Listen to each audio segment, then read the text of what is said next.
Friends, Neuro Urology is all about looking at the nerve innervation of the urinary tract.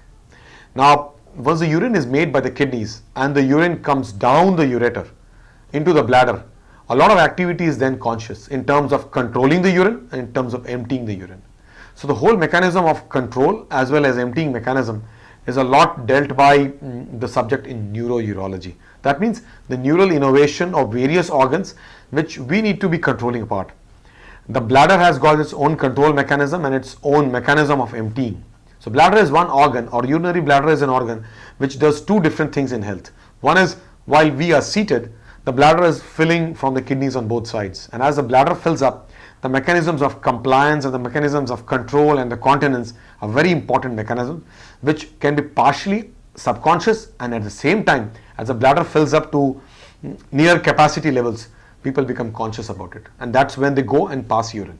So the whole subject of the neural innervation, where the nerve activities bring about positive health of the bladder and the lower urinary tract, therefore bringing about the control mechanism to such proper levels where we empty the bladder completely and empty in time and empty without social ramifications of leaking urine at wrong times and wrong places, is all about neurourology.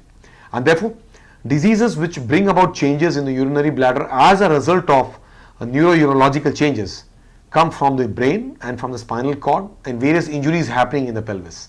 For example, there are brain diseases like stroke, there are brain diseases like Parkinsonism, epilepsy, Alzheimer's and forgetfulness, or there are brain tumors, and similarly spinal cord diseases, spinal surgery, spinal trauma, where changes could bring about problems in the urinary health in terms of control mechanism. Either the control may be too good or the control may be too bad, and too good or too bad not being in that comfortable zone is difficult for the patient to manage. Therefore, neurourology deals with the lower urinary tract, the lower part of the urinary tract, the bladder and the control mechanism, and we got to be very careful about understanding this disease, partly by patient complaints and partly by advanced evaluation of uroflowmetries and urodynamics. So neurourology is a difficult science where we need to understand the patient's continuing adjustment, which is happening as a result of changes happening around. Patient may continue to live in diapers, patient may be controlling urine too much, and the bladder may be too full or leaking urine too much. So these come in the gamut of neurourology.